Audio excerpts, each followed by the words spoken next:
कर्म का फल तो ज़रूर भोगना पड़ेगा। और इस वीडियो में हम लोग वही समझेंगे कि कर्म का फल कैसे करके भोगना होता है, कभी कभी इसी ज़िंदगी में, कभी कभी नेक्स्ट ज़िंदगी में, इफ़ इट एग्जिस्ट। तो सीधे चलिए वीडियो के अंदर। मगर हाँ, वीडियो के अंदर जाने से पहले अगर इस चैनल में अगर नए हैं तो चैनल को ज़रूर सब्सक्राइब कीजिएगा, बेल आइकॉन को ऑन कीजिएगा और इस वीडियो को लाइक कीजिएगा, बहुत सारा शेयर्स कीजिएगा और वीडियो कैसा लग रहा है इसके बारे में कमेंट्स सेक्शन में कमेंट्स ज़रूर कीजिएगा। तो चलिए सीधे वीडियो के अंदर और अंडरस्टैंड करते हैं कि कर्मा कैसे हम लोगों को अफेक्ट करता है। एक बार एक मॉन्क जा रहा था रास्ते से और उसके साथ उसका एक डिसाइपल भी था। मॉन्क थोड़ा सा शांत किस्म का आदमी था और ज़्यादा बात नहीं करता था, एक्शंस में विश्वास करता था, वैसे जा रहा था। मगर उसका जो डिसाइपल था वो बड़ा बोलने वाला आदमी था और बड़ा एजाइल किस्म का आदमी था। तो ऐसे दोनों जा रहे थे और एक पॉन्ड के पास से वो दो लोग गुजर रहे थे। एक तालाब था, मगर उस तालाब में स्पेशल टाइप ऑफ फिश रखा गया था। थोड़ा सा ऐसा फिश जिसका जो बहुत ज़्यादा नहीं पाया जाता है, थोड़ा प्रिजर्व करके रखा गया था। ऐसा कुछ फिश उस तालाब में रखा गया था। अभी चोरी छुपके से एक आदमी आके उस पे अपना जाल फेंका। बड़ा सा जाल है उसके पास, वो जाल फेंका। फिशरमैन उस तालाब पे जाल फेंका, फिश, वो जो स्पेशल काइंड ऑफ फिश है उसको लेने के लिए। और जो डिसाइपल इमीडिएटली भागा और भाग के जाके उसको समझाया कि आप ऐसा काम नहीं कर सकते, ये स्पेशल काइंड ऑफ फिश है, इसको प्रिजर्व किया गया है यहाँ पे, इसको आप ऐसा करके जाल फेंक के नहीं ले सकते। मगर वो फिशरमैन जो है वो बात सुना ही नहीं, वो लड़ने झगड़ने पे आ गया डिसाइपल के साथ। मगर डिसाइपल समझाने का कोशिश किया और फाइनली डिसाइपल भी लड़ने झगड़ने पे आ गया। बट नाउ द मॉन्क आके दोनों को शांत किया और डिसाइपल को समझाया कि हम लोगों का काम समझाना ही है, लड़ना झगड़ना हम लोगों का काम है नहीं। तो ये सुन के डिसाइपल शांत हो गया और दोनों मॉन्क और डिसाइपल वहाँ से चले गए और फिशरमैन अपना काम करता रहा। तो फिर बाद में जो डिसाइपल है उसने पूछा कि ये जो काम कर रहा है, ये जो वायलेंस कर रहा है, वायलेंस करने जा रहा है, प्रिजर्व फिश को मारने का कोशिश कर रहा है, इसको हमको रोकना नहीं चाहिए क्या? तो मॉन्क ने बहुत शांति से जवाब दिया कि ये जो काम कर रहा है ये इसका कर्मा है और इसका फल जो भी है वो इसको ज़रूर मिलेगा, कभी ना कभी मिल ही जाएगा। Don't worry about that. कभी इस जन्म में मिल सकता है, नेक्स्ट जन्म में भी मिल सकता है। Now the monk believe that there is next जन्म। अब it is debatable actually next जन्म है या नहीं है, बात की बात है, वो अलग टॉपिक है कम्प्लीटली। तो ऐसा करके दोनों बात करते करते चले गए और कुछ साल बाद वही मॉन्क और वही डिसाइपल उसी रास्ते से जा रहा था, उसी पॉन्ड के पास से। और वहाँ पे जो डिसाइपल ने देखा एक वीक स्नेक रास्ते में उसी पॉन्ड के पास पड़ा हुआ है।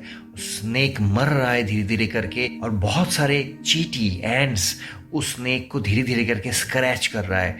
तो ये देख के जो डिसाइपल है उसका मन जो है वो एकदम दया से पूरा भर गया। वो स्नेक को एस्केप करने के, स्नेक को रेस्क्यू करने के लिए वहाँ उसके पास जाने लगा। मगर मॉन्क ने कहा कि रुको, उसका हेल्प न मत करो, वो अपना जो कर्मा है उस कर्मा का फल भोग रहा है, उस जो वो फल भोग रहा है उसके ऊपर हम लोगों का कोई इन्फ्लुएंस नहीं है, कोई इफेक्ट नहीं है, उसका फल भोगने ही दो, नहीं तो ये पेन उसको कोई और जन्म में भोगना पड़ेगा।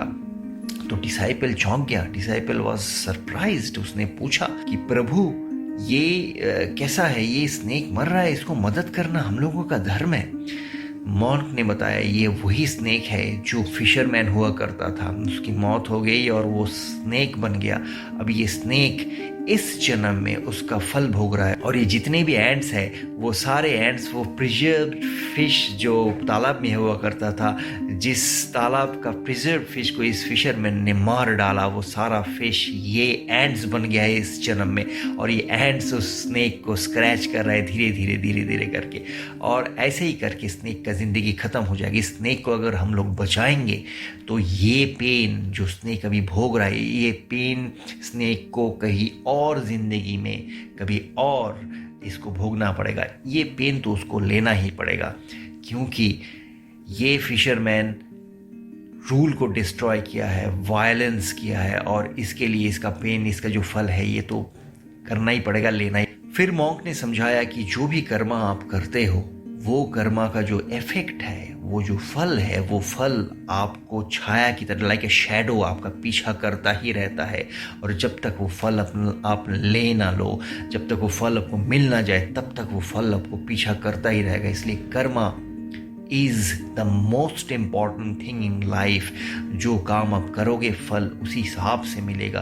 भगवान से डरना या ना डरना ये कोई पॉइंट है ही नहीं, अपना कर्मा के से ज़रूर डरना चाहिए, क्योंकि कर्मा अगर गलत हो गया उससे जो फल निकलेगा वो फल आएगा ही। अगर अच्छा कर्मा हुआ तो भी फल आएगा, और अगर गलत कर्मा हो गया तो भी फल आएगा। फल तो आएगा ही, और वो फल लेना ही पड़ेगा, कभी इस जन्म में, नहीं तो कभी और जन्म में, नहीं तो कभी और जन्म में, वो फल तो आएगा और फल को लेना ही पड़ेगा। इसलिए Karma is the most important thing. क्या काम आप करते हो, क्या एक्शंस आप लेते हो डेली बेसिस में, वो सारा काउंट होता है। कहीं ना कहीं कोई एक इनविजिबल रजिस्टर है जिसमें आपका सारा काम, आपका सारा एक्शंस लिखा रहता है, लिखा जाता है हर मोमेंट में, और वो काम का जो इफ़ेक्ट है, वो इफ़ेक्ट आपके पास वापस ज़रूर कभी ना कभी आएगा।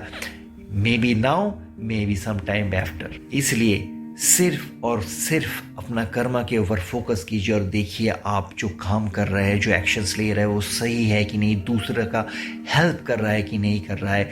That is the most important thing. तो इस वीडियो में इतना ही था। It is all about karma, what you do you get back after some time. Video को ज़रूर लाइक कीजिएगा, शेयर कीजिएगा, कमेंट सेक्शन में कमेंट कीजिएगा, और चैनल में नया है तो ज़रूर सब्सक्राइब कीजिएगा। नया इंटरेस्टिंग टॉपिक लेके बहुत ही जल्दी आएंगे इसी चैनल में और आप लोगों से बात करेंगे। तब तक के लिए बाय बाय।